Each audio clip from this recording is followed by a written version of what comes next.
In this video, we see that there is also a set of formulas for the tangent function. So the sum and difference formulas for tangent function are listed here. And again, just a reminder, if you need to pause this, go ahead and pause the video and copy down the formulas.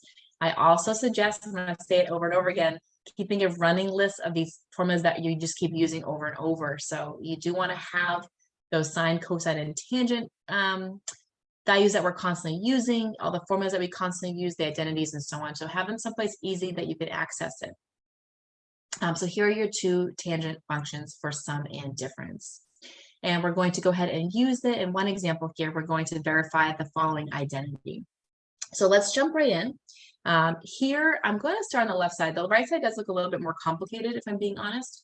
But because I have the difference formula for the tangent function, I'm going to go ahead and start with the left side because I know I can apply that. So I'm going to start on the left. And remember, when we're verifying identities, we really are trying to get that one side is equal to the other side, and we're trying to show that. All right, so here my alpha is my x and my beta is my pi over 4 in the formula. And again, I'm using the difference one here. So it's going to be tangent of x minus tangent of pi over 4. And the denominator 1 minus tangent of x times tangent of pi over 4. And again, I like to put those multiplication symbols in. It just, for me, makes it easier to read. But often if you're looking it up or if you're reading a textbook, they won't have that symbol there. But just notice the same formula. So if two trig functions are touching like that, they're not being multiplied. Now I can't do anything with the x's. So tangent x I'm going to leave. But tangent of pi over 4 is a common angle. So that's your 45-degree angle there. So that's one you should know. The value there is just 1. And again, same thing here. The value there is just 1. Now, in that denominator, you are multiplying. So tangent x times 1 is just tangent x. So I have tangent x minus 1.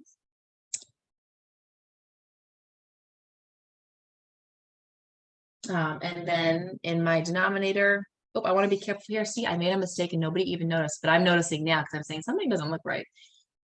Be careful here when you're subtracting with the tangent formula. It's subtraction in the numerator, but then I was copying too fast and it should be a plus sign in the denominator.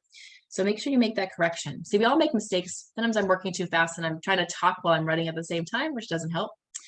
So check your formulas. They're easy to make a mistake just like I did. So that minus formula here should have a minus sign in the numerator, but it should have a plus sign in the denominator. So I'm going to go fix that. So that gives me now 1 plus tangent x. Now I'm basically done here. I'm going to just rewrite it a little bit. So remember that you can change the order for addition, right? Addition is commutative, so I can write this as tangent x plus 1. And now I see that it does actually match what I was looking for. So that does check out. And again, these formulas can be helpful not just with finding angles, but also verifying identities or finding different equations that also work, right? So this is one where, again, you have very similar to the last example, you could actually have two different equations. So here's one equation, y equals, here's another equation, y equals, and you can see that they really give the same result. We could graph those and see that as well.